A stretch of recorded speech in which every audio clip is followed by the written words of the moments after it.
Bien, alors nous allons conclure ce chapitre par l'étude d'une nouvelle méthode pour étudier les variations d'une fonction. On vous fait voir cette nouvelle méthode, non pas dans l'esprit de dire que l'ancienne ne nous servira plus à rien, vous devez être à l'aise avec les deux méthodes, parce que selon les fonctions qu'on va vous donner, eh bien, ça sera plus facile avec l'une ou plus facile avec l'autre, voire même carrément impossible avec l'autre.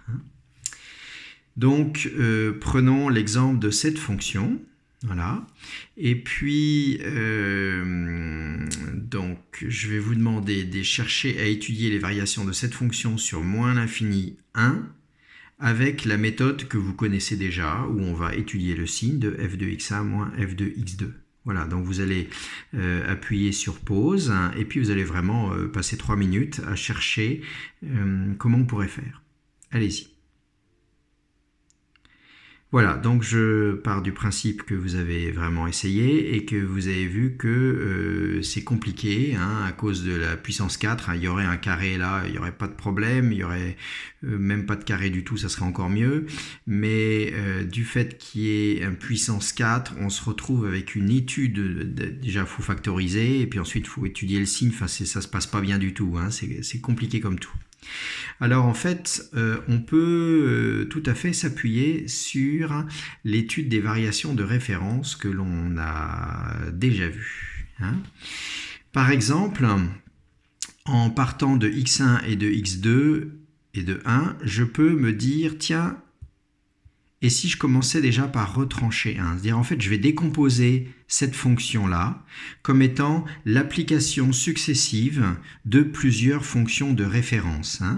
D'abord on part de x, ensuite on retranche 1, ensuite on va mettre une première fois au carré, puis ce x-1 on va le mettre une deuxième fois au carré, puis on va multiplier par 1/2. Donc vous voyez que je pars de x et j'aboutis à f de x en y allant par touches successives et en appliquant à chaque étape une fonction qui est une fonction simple, une des fonctions de référence dont on a parlé récemment et dont je connais du coup déjà par cœur les variations parce que ça fait partie de mon cours. Alors on y va. Donc, première étape, je retranche 1 partout.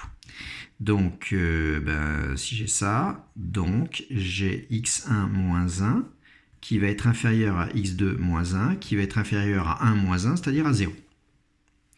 Alors ensuite, deuxième étape, il s'agissait de mettre au carré.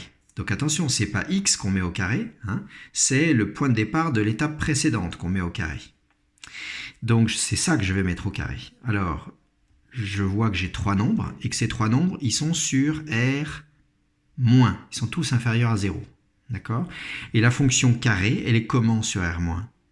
Elle est décroissante. Donc j'écris or, la fonction carré est strictement décroissante sur R-. Donc ça veut dire que si j'ai 3 nombres qui sont sur R- et que je les mets au carré, il faudra que je change l'ordre des termes. C'est-à-dire que je remplace les inférieurs par des supérieurs. Donc j'en y va. x1 moins 1 au carré, plus grand que x2 moins 1 au carré, plus grand que 0 au carré, qui fait 0. Donc là, j'ai pris 3 nombres négatifs qui étaient sur R-.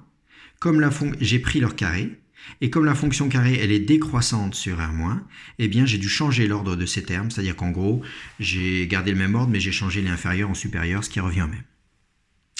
Étape suivante, je vais à nouveau mettre au carré. Alors on y va.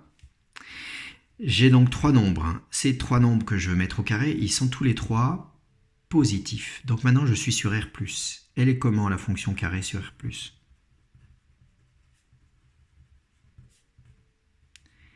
Elle est strictement croissante sur R+. Ok, donc si je prends ces 3 nombres et leurs 3 carrés, eh bien, ils seront dans le même ordre puisque la fonction est croissante sur R+. Donc, x1 moins 1 à la puissance 4 va être supérieur à x2 moins 1 à la puissance 4, qui va être supérieur à 0 au carré, qui fait 0. Et maintenant, je vais tout multiplier par 1/2.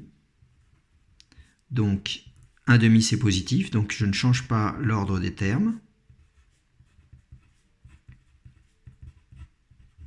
Bon, j'ai même pas besoin de faire supérieur à 0, hein, ça ne me sert plus à rien. Là, je vois que j'ai donc f de x1 qui est plus grand que f de x2. D'accord? Ça veut donc dire que je suis parti de x1 plus petit que x2. J'aboutis à f de x1 plus grand que f de x2. Ça veut dire qu'il y a eu un changement dans l'ordre des termes. Hein?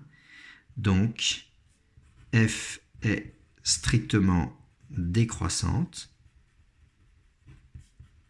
Et les x que j'ai donnés au début, c'était des x de moins l'infini 1. Hein? Donc c'est sur moins l'infini 1 qu'elle est strictement décroissante. Voilà. Et donc maintenant, je suis prêt pour faire un tableau de variation. Alors, l'exercice à faire pour la prochaine fois, c'est ce qui est marqué ici. En essayant d'utiliser les deux méthodes d'étude des variations qui ont été vues cette année, et bien donc et l'étude du signe de f de x1 moins f de x2 et la nouvelle, les encadrements successifs, on vous demande de déterminer les variations de ces deux fonctions sur ces deux intervalles-là. Voilà. Donc, je ne vous dis pas que vous allez y arriver, probablement que vous allez vous rendre compte que pour chacune de ces deux-là, il y a une méthode qui marche mieux que l'autre, ou enfin bon, voilà.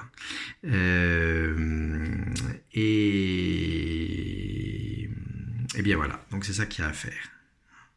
Et puis, une fois que vous avez vraiment essayé de faire, donc en fait, on a deux études de variation pour celle-ci, une avec la première méthode, une avec la deuxième, deux études de variation pour celle-ci, première méthode, deuxième méthode, hein, d'accord? Donc ça fait 4 études de variation à faire en fait.